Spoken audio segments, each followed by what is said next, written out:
Have you ever watched a Pilot Redsun video and thought to yourself, damn, I wish this was Quake? Well, fear not, you fucking lunatic. Cruelty Squad is here. Cruelty Squad is an unashamedly delirious tactical first-person shooter. You play as a member of the futuristic Nestle Corporation as an assassin. Your handler, the finished member of the Hut clan, will assign you missions which invariably involve obliterating targets with a wide array of weapons on your path to be the ultimate Sigma grindset master. From the offset, two things are made abundantly clear. First, the game is genuinely unhinged in every single aspect of its presentation. The soundtrack, the visuals, the dialogue, the SFX. And secondly, it refuses to guide you in any capacity. I like that. I don't like tutorials, but it's worth keeping in mind if you do like tutorials. Oh, why'd I go out the fucking window? So let's talk a little bit more about the presentation.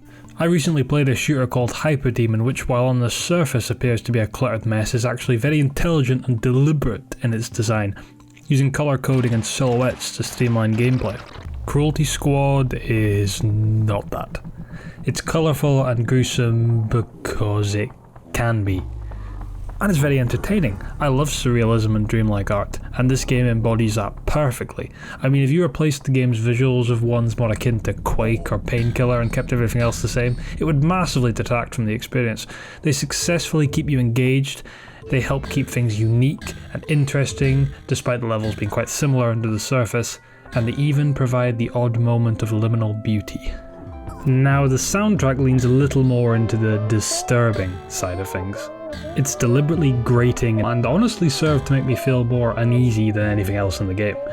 Paired with the visuals, it works really well, but it's hardly a soundtrack you could sit down and listen to while doing anything else, unless that is you want to end up with a college paper titled 372 Ways to Skin a Llama. It serves its purpose very well though, it fits in with the rest of the game.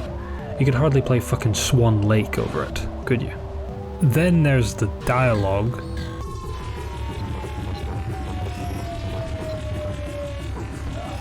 Yeah, it's pretty much all as batshit as this. The sound effects are less surreal and more just deliberately kind of low quality, like they were all recorded on a VHS tape and then thrown into a canal. But it works, again, fits in with the way the game is. So what about the gameplay? The actual combat mechanics? Well, the movement is relatively standard. You can run and you can strafe bunny hop to go faster. That's it. Later down the line, you unlock some tools which can change this movement by you dash forward or jump higher or even grapple, which breaks 60% of the levels in the game, by the way. But it's still relatively traditional, so to speak, which is fine. I mean, what more do you fucking want? There's only so much you can really do to movement. One thing, though, that really, really annoys me is the fall damage. I swear, you step down from the curb and boom, you're on half health. I lost count of the amount of times I died or became seriously injured because I jumped down one story or jumped while I was going down a slope at a 1-degree incline. Don't give me any bullshit about it being realistic, because 1, this game hardly cares about realism, and 2, if I roll over my ankle in real life, I don't explode into a pile of gore. What about the gunplay? It's classic. It's crisp. Gibbing and very animate ragdolls help make the guns feel weighty, and the variety of weapons is impressive. I didn't find all of them during my playthrough, as a lot of them are hidden, but they range from suppressed pistols to machine guns to my personal favourite, the cancer gun. There are of them advertised on the selection screen, and coupled with the augmentations you can shove into your strange fluorescent body, there's a lot of loadout variety available. It's the enemies where this really starts to get cemented as a tactical twitch shooter rather than the purely speed and movement based one. Simply put, you are a squishy little man, and they are generally hit scan. So if you bunny hop into a room looking to just outmaneuver them, they'll blow you away instantly. There isn't a massive amount of enemy variety, but there's quite a lot of variety in the weapons they wield, which makes up for it. Now, where things get a little annoying are the armoured enemies. Despite being rare, you could argue they somewhat disrupt the flow of the game. They're tanky and can only be injured by a select few armour-piercing weapons. However, there is at least one armoured enemy who can be killed by shooting them in a weak spot with any weapon. as well as, you know, using the armor-piercing weapons.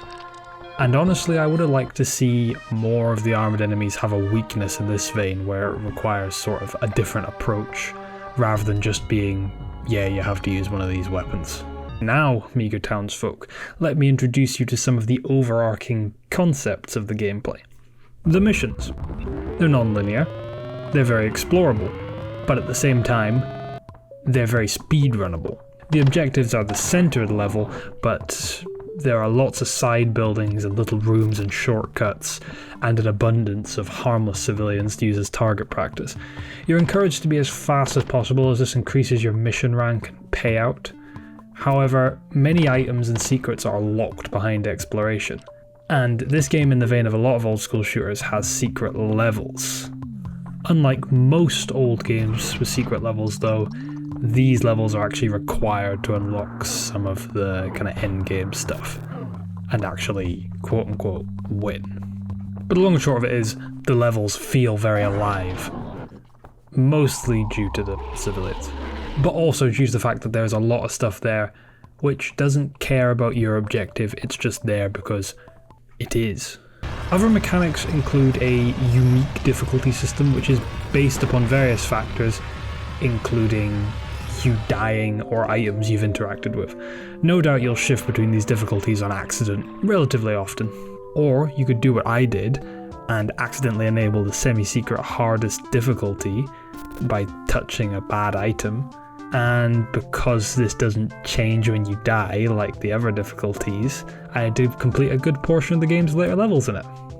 Which was very funny and good. I liked it.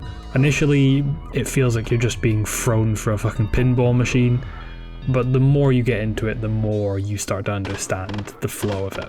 There's also fishing. I mean, who doesn't like fishing? Come on, this game, Animal Crossing, practically the same fucking thing. And there's a stock market where you can sell said fish and also organs and shares in GameStop. So most importantly, is it actually good? I had one major concern going into this game, which was that the themes and style would just be all edge, no point. A vortex of generic angst. Ooh, look how evil and full of money these corporations are. They're so evil that they do murder. But it's not like that. The reason that all the visuals and the sounds and the music are horrifying is because the setting is horrifying. It is consistently grotesque, it is consistently disturbing, and it is all very deliberate. And while it's shocking, it's not done just for the shock value, it's just an added bonus. When it comes to actual included content, there's plenty there. You could argue the gameplay's pretty similar to other Twitch shooters, but I mean, if you're buying a Twitch shooter, you want a Twitch shooter. I haven't 100%ed it, but I've got the endings, and it definitely took a good few hours. I didn't keep track, and I don't really care. Especially for the price, length beyond a point is an afterthought. If the game's good, you want more of it without compromising on the goodiness, and if the game's shit, the only difference between an hour of shit gameplay and 50 hours of shit gameplay is that the hour wastes less of your time. I hate the idea that you can't just release a game that's 2 or 3 hours long and good. Oh no, you have to pad it out, you have to make it 10 hours long. So what are we going to do? Well, we're going to put 7 hours of side missions where you have to find turtles, you have to find all the coloured turtles and replace them on the turtle altar. Stupid. Just leave it. So, if you can stomach the visuals and you fancy a mission where your landlord plays a funny prank on you so you rearrange his organs in alphabetical order, then definitely buy it. It's on sale till whenever the end of the Steam Winter Sale is, like the 5th of January. But let's be honest, even after that, it's not particularly expensive. I'm going to chuck a 9 out of 10 at it. It loses out on a point because you don't get to see what the rest of this absolute unit's body looks like.